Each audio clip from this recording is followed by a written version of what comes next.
Hi all, welcome to today's HIPAA Best Practices for Remote Work webinar. My name is Jack Ardrey and I will be moderating today's program, which is brought to you by Charles IT. Charles IT is a leading compliance expert and managed IT service provider in Middletown, Connecticut.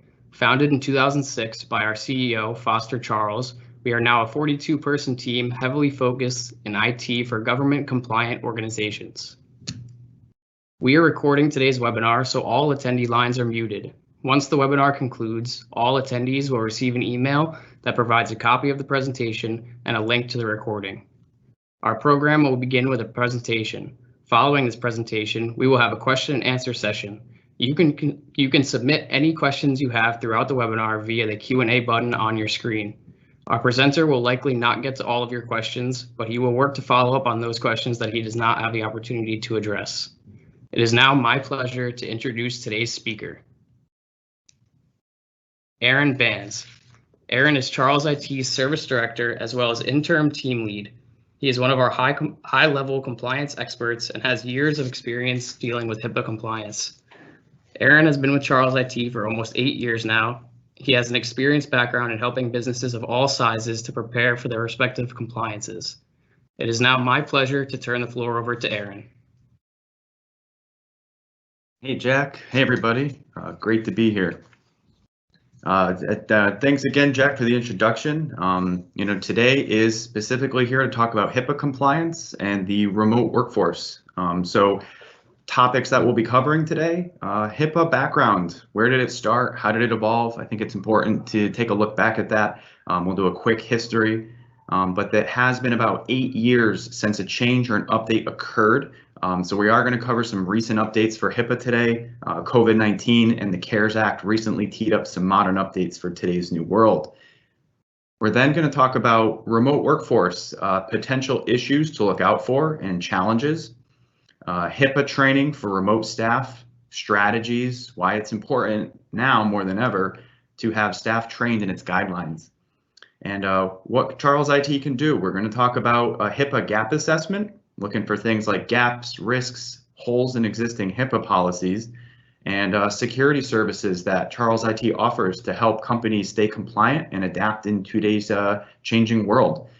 I think we'll then finalize it with a Q&A session. Any closing thoughts? Very excited to be here, so we can get started.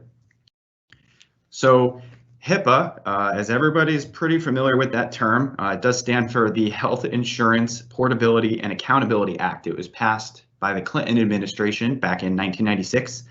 It actually has many components to it, but the most well-known one is surrounding the safety of patient records. At that time, more and more healthcare companies were converting to digitized record keeping, and keeping PHI, as you'll hear me say, protected health information safe, was a key part of that plan, so that things like name, address, demographic, some of those obvious items, email, but it's also important items like social security number, photographs, health plan numbers, anything that can be tied back to an individual, including payment and billing history. So part of that act covered that entities must be able to disclose what PHI they have on an individual within 30 days upon their requesting of it. So that generally covered things like claim processors, employee-sponsored health plans, health insurance companies, and medical service providers. The DHHS, which is the Department of Health and Human Services, is the governing agency responsible for enforcing that. They eventually extended that HIPAA privacy rule to independent contractors, who also are now, definition of business associates covered under HIPAA. So if you do business with any of those entities, you are also designated responsible. Each violation of HIPAA can cost anywhere from $100,000 to $50,000 per violation, depending on whether the violation occurred due to mistakes that would have been fixed should the party have known about those mistakes, or if it was due to willful neglect. At the time, certain firms and practices could be exempt due to size. So again, as times have changed, so has the act. It's been added to and amended to. It's noteworthy because in 2006, the DHHS enforced its first fine of $50,000 on a hospice firm in North Idaho It was a breach affecting fewer than 500 people, and it set a new precedent in enforcement. The reason the investigation was initiated, it was an employee's vehicle had a laptop stolen, and in it contained 441 patient records. That is a key risk here, which we're going to talk about today further in this presentation, surrounding the safeguards of the human element and theft. In 2009, there was the HITECH Act, and that's for Health Information Technology for Economic and Clinical Health. They have good acronyms. It required entities to disclose when a breach occurred and identify those whom the breach affected within 60 days. In 2013, they call it, you'll probably reference it if you've done any research or heard it mentioned, the Omnibus Final Rule. An omnibus, if you don't know, is basically previously published separate items that are combined into one. So it basically scooped up all the previous revisions into one and added. Here's the biggest thing to note, is that it changed. An organization originally needed proof that harm had not occurred to an individual whose PHI was breached. The biggest change is now organizations must prove that harm had not occurred instead, and that was huge. In 2013, it was noted that the top investigation reasons reasons that the DHHS got involved: no protections were in place for health information, or no safeguards of electronic PHI were in place by a company or an organization. Some of the top 5 organizations investigated were not only hospitals, but were also insurance groups, private practices, and outpatient facilities. So again, I know that was a lot to cover, but I felt it was important to circle back on the history of HIPAA here. But as we mentioned, it's been about 8 years since the last major update to the HIPAA guidelines in that ruling in 2013. So it is not yet law yet, but there are several anticipated 2021 updates to HIPAA privacy based off of the 2020 CARES Act that also resulted from the COVID-19 pandemic. As history has shown, sometimes an organization needs a considerable amount of time and effort after a HIPAA update, so it is important to be able to be prepared, know what's coming, and be able to adapt to those changes. Some changes in 2021 include a new time frame for patients requesting access to their PHI. This was pretty key because if everyone's been to the doctor's office in the past 8 years, you've always had to sign a form of written confirmation that you acknowledge the firm's privacy practices. That is no longer the case. Pretty much it is now assumed that these practices are in place, so patients are no longer being required to confirm that receipt. Other changes include promotion of parent and caregiver roles in care, and there are additional changes to the HITECH Act requirements for the accounting and disclosures of PHI for treatment, payment, and healthcare operations. So let's talk about that. COVID-19 pandemic, as you're well aware, and I'm sure have experienced yourself, many organizations now have formalized and updated their remote workforce policies. That means what methods are acceptable and how to handle governed PHI and corporate data.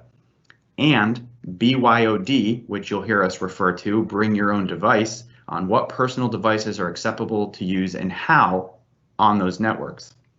These practices may continue on as businesses and organizations are adapting to these new policies and even closing some of their large offices permanently. That is a trend we've actually seen here ourselves at Charles IT, where a lot of the workforce will now just work from home full time. So this comes with a new set of challenges for keeping PHI safe in the medical industry.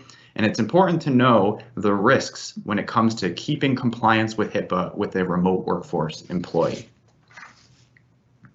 So instead of protecting a network in a single building, IT departments and businesses now must protect multiple fronts of their employees, which include home networks and home devices, and how those devices access things like their hosted cloud systems and private corporate networks. This obviously increases the probability of theft and loss of those devices at homes and increases the opportunity for breaches to a company's cloud data and networks through methods like phishing, compromised login accounts. It's been around and known this for a while, but having a strict password policy on a computer is a must. But as the attack sophistication increases, more powerful computing, more and more companies are now turning to even more protection on accounts with multi-factor authentication to verify all login attempts every time. A quick note on multi-factor authentication, if you're not aware, perhaps you've run into it, for example, with your home banking or financial institutions, but it is a second form where you do type in your traditional username and password, but whether it's a text message, perhaps an app that gives you a push notification on your phone, some of the traditional methods also used to be a key on your keychain that had a 6-digit code. All of those qualify as two-factor authentication or multi-factor authentication, and that is where a remote access policy would come into play, and it is a method used to protect PHI. In addition, you heard me talk about this, but in addition to remote access policies, employers and companies are also now bolstering their BYOD policies, because now that people are working from home, we have often seen people using their own home computers or workstations, or perhaps mobile devices, tablets, obviously that can help increase an employee's productivity and reduce company costs by letting employees use their own devices for work, but those come with their whole own bag of risks. This approach can lead to breaches of PHI if not done or enforced correctly. It is difficult to have control over an employee's own device without the proper technologies or policies in place. As it relates to HIPAA, you as an organization need to be able to know where your data is, how it's transacted, and if a breach occurs, what exactly happened. As an example, PHI should be encrypted. So with secure certificates, perhaps connections, secure SSL or VPN, but also things like workstation hard drives and backups. What that means, and you'll hear this term, but data needs to be encrypted both in transit and at rest. So, besides having all of those policies or technologies in place, we always say that the human element is the #1 reason behind data breaches. Poorly trained personnel are more susceptible to phishing attempts. We joke because we often have those Nigerian princes with a lot of inheritance money. We've seen Walmart gift card scams where your CEO is telling you to go buy gift cards, and even the simplistic, hey, this is your IT department. We've asked you to change your password and read this document schemes. All of these have definitely contributed to the threat of phishing attempts and susceptible employees. On top of that, again, going back to human error, but also working from home, loss and theft of a device containing critical PHI and user information on their hard drives is also a big factor. I have some real world examples here that we've seen at Charles IT. These are all reasons clients have come to Charles IT. But we had a client who got emailed, or one of their employees thought it was the CEO emailing them. They weren't paying enough attention, and they ended up going to Walmart, spending $2,000 of their own money on gift cards or on the company credit card, and scratching off the backs and sending a photo to the CEO who wanted to do a surprise for another employee. They didn't realize it was not the CEO and someone who was phishing them. We also had an instance where someone was mining Bitcoin on their remote desktop server that contained PHI every 3 a.m. Because they had the credentials from an employee who had admin rights, and we were able to help them stop that attack. Clients come to us often in the past with ransomware, not having a good backup and disaster recovery policy or strategy. And even with two-factor authentication that you heard me talk about before, we literally had a CEO who was sitting on the couch in their living room, not in front of a computer with their family, and they hit an accept button on a two-factor authentication, not really realizing that they were letting someone into their email. So that is an example of you can't always anticipate the human element, but you can put many safeguards in place to protect it. So to tie back a few prior slides, in addition to BYOD policies, remote access policies, training users on the above scenarios is key. HIPAA cites training requirements Training has its obvious reasons, but some don't know that also IT, PHI, and HIPAA compliance focused trainings can actually too lower a company's cyber liability insurance rates and also satisfy some auditing requirements both inside and outside the healthcare realms. Training can include information on things like security updates to look out for, protection and identifying malware, educating users on access policies, and login monitoring and awareness. So, as you can see, training specifically to cybersecurity and HIPAA is a way for your team to avoid breaking any policies and putting your firm in hot water. Charles IT does offer a platform that can meet those needs. It trains your employees on what to look out for. It can even append healthcare and HIPAA specific trainings to that platform. We have, for example, another company where there's a full library of additional training that your HR team can tack onto it. So some healthcare providers we do business with do bloodborne pathogen training. They've even, if you're a business in Connecticut, we have a new sexual harassment training that is required by law for employees to take. And so all of those items were tacked on for HIPAA specific trainings, but also saving, basically turns that platform into a one-stop shop for your employees and your employee onboarding process to take HIPAA training requirements and anything else your HR team wants to add on to educate your workforce. So, where Charles IT recommends a client who needs to be compliant or they're not sure if they are, our first steps would be to take a gap assessment for us here at Charles IT. So when a client comes to us saying, I need to be HIPAA compliant, we usually say, great, but let's start with a gap assessment. It is a large checklist of both industry, but also Charles IT defined best practices that we've learned throughout the years of experience to show you your risks and where your weak links may be. Going back to when I said on the first slide, the firm in Idaho that had its laptop stolen from a car, no matter your size, the risk and the threats are real. The items we've spoken about thus far, remote access protection policies, BYOD policies, safeguards, and safeguarding and training the human element on what to look out for are all factored into Charles IT's assessments. So once we've done a gap assessment and figured out where any of those points that you may be weaker on or have risks on are, the second step we recommend in becoming compliant.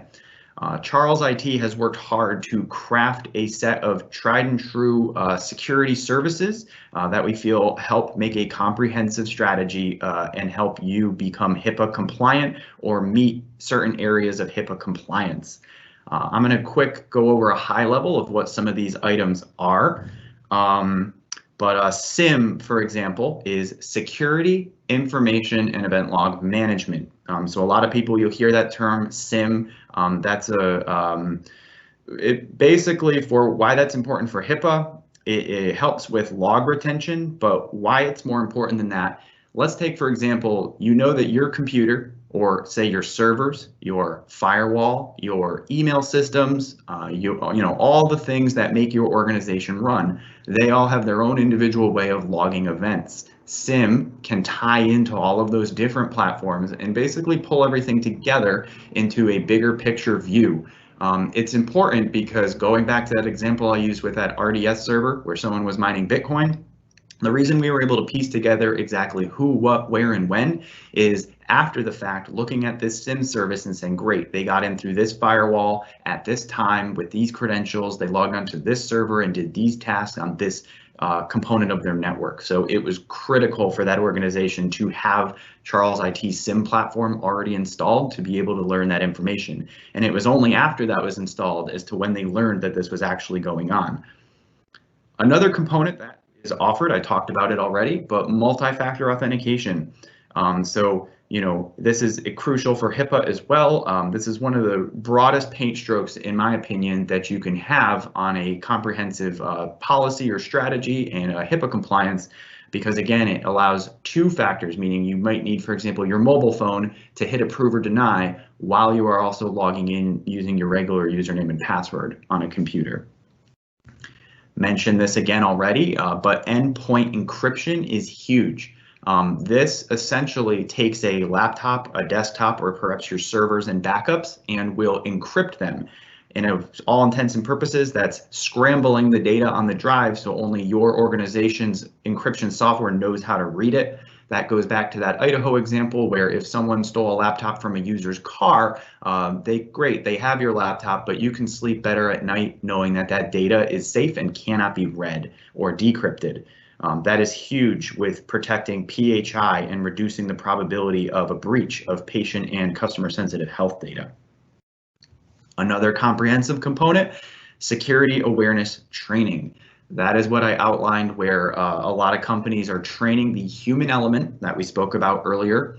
For us, this starts where we will intentionally phish employees at an organization bi-weekly or at any frequency you'd wish. It helps you ascertain perhaps who your risk points are or some of your weaker employees that may not have the training that they need. It will automatically enroll them in trainings that you require and help keep your workforce educated on HIPAA best practices, ways to handle PHI. Again, a lot of HR departments will also tack on additional trainings that they find useful for their workforce to be enrolled in. Another component is backup and disaster recovery, which you heard when I said about the ransomware example. Charles IT partners with a backup platform, for example, that backs up a server, a full system image of that server every 60 minutes, 24/7. Why that's important? It really can help get your business back up and running fast. So say your entire server goes down, with a click of a button, we can restore it with this data backup.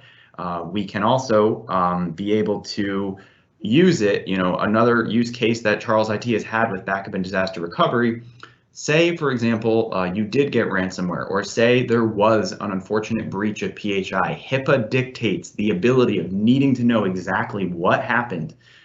The backup appliance not only is backing up your infrastructure so you can get back up and running quickly in a disaster, but if you are breached, it can make a backup of a breached or compromised server. It allows the FBI, other agencies, or entities to get involved in a forensic standpoint. You can spin up that backup in an offline environment. Your employees in your business can go back to work on your restored backup, but that backup, compromised environment can be used in forensic situations to help with HIPAA compliance and making sure that you can piece together exactly what happened. So that was key. That's a huge component to not be overlooked in a full organization's security services stack. So, I know we covered a lot in this presentation. I hope that the information was informative and useful for you. We covered a lot: HIPAA history, upcoming changes in 2021, key components to the success of enforcing HIPAA with a remote workforce, remote access policies, bring your own device policies, examples of protections of those policies with cite and leverage, and how Charles IT can help. So with our gap assessments and our security stack on protecting PHI, your remote workforce, and still keeping HIPAA compliance. So at this point, Jack, I'll turn it back to you. What questions does anybody have?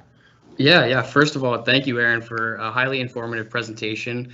Knowing the HIPAA best practices for remote working could be essential for a healthcare business's success, especially during the time of the pandemic.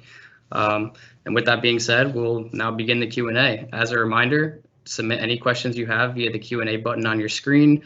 Aaron will likely not get to all the questions, but we will work to follow up on those questions that he does not have the opportunity to address. And so the first question we have here is, if we have remote workers working with sensitive data, does all of their home setup network need to be encrypted? For example, their personal Wi-Fi network? That's a great question. So I believe that if a user is on their home Wi-Fi, but they're using an endpoint that sounds like connecting back to your organization, is that included? And that to me is, do you have a password on your Wi-Fi network, or is it wide open? Like, let's just say, for example, like you're working at a Starbucks. The answer is no, but definitely in your bringing your own device or your remote access policy, you can recommend to employees that they do put passwords. You've probably heard like WPA2 or certain types of encryptions on their Wi-Fi networks. So those are definitely a gimme, but really what we'd be looking at here is making sure that yes, we're taking they're connecting through their home. You can't necessarily as an employer govern what their home's protections are, but you can adapt for it or accommodate for it. So that's why having a secure SSL VPN, you heard me talk earlier in the presentation about data encrypted in transit. So really what you're going to want to look at is any data going back to your company through that endpoint and making sure it's encrypted and making sure that nothing from that home network has the potential to bleed onto that computer. So really where you're covering your exposure, and hopefully I'm answering this question, but know their personal home Wi-Fi networks are something to accommodate for. It's something you can recommend they do put passwords on and protect, but really what you're looking on as an employer or an organization that's HIPAA compliant is that the data leaving that endpoint is screened and encrypted in transit back to your organization's resources. Great, thanks, Aaron. Next question we have here, would it be the fault of our organization if someone got a device stolen from their car or home that has sensitive data on it? Would that be considered a HIPAA violation? Great question. Under HIPAA rules, that device should be encrypted if it has sensitive data anywhere on it. If the device is not encrypted and it is stolen, the answer is yes, the organization would be fined for that stolen device itself. So whether that was willful negligence or the company just chose not to do encryption and put those safeguards in place, that would be a violation of HIPAA and something that the company could be fined on. Great. The last question we'll have time for today. If our remote workforce has hard copies of sensitive data instead of hosting it virtually, is there any specific steps we need to take to protect that? That's another great question. So it sounds like printouts and things like definitely, I've been at a doctor's office, they still maybe fill out those forms through paper and they scan them onto a computer. So what happens to all those paper printouts? The answer is yes. The organization should provide remote workers a safe or a lockable file cabinet if they have physical copies of sensitive data. And for me, maybe easier said than done, but you will, as an employer, want to put exactly how to handle and dictate hard copies of sensitive data at a person's home in your remote access policy and any of your other HR handbook policies on governing PHI and sensitive data, making sure too that you're training your employees on how to handle those. So people in an ideal world, yes, you'd be paperless, but some of the things people print out, they sign, they scan, they send back. So whether it covers how to destroy that data or where to keep it secure in a remote safe or in a safe or lockable file cabinet, that is a huge component as well of the HIPAA requirement. Awesome. And that is all the time we'll have for questions today. If you submitted a question that was not asked during the Q&A, it will be provided to Aaron along with your contact information for a follow-up. And before we conclude, I want to give Aaron an opportunity to share some final thoughts. Aaron? Yeah, again, it's been great to be here, Jack. Appreciate the time and the time from everybody taking time out of their day to join this presentation. Again, I want to highlight for a key HIPAA strategy in today's remote workforce, we'd be looking to recommend making sure you have updated your remote access policies to cover today's remote workforce challenges, even in things like BYOD policies. Those examples I used, can be used. And then how Charles IT can help is a gap assessment, and we can also help show you what our best practices are in a HIPAA compliant environment and what we've seen in the past. We have a lot of real world examples that I share there that we've helped clients with. The next part would be our security stack on protecting PHI, your remote workforce, and keeping HIPAA compliance. So again, I really hope today's presentation was informative for everybody. Any follow-up questions, Jack, definitely relay them my way. I'm very passionate about this. It'd be great to further the conversation with anyone who's interested. Great. Thanks again, Aaron, for a terrific presentation and taking the time to answer some great questions from our audience. I also want to thank all of you for taking the time to join us today. For the latest happenings, including our information on our upcoming webinars and events, please follow us on our social platforms. And this officially concludes today's webinar. Thanks again for your time. Have a great rest of your day and stay safe.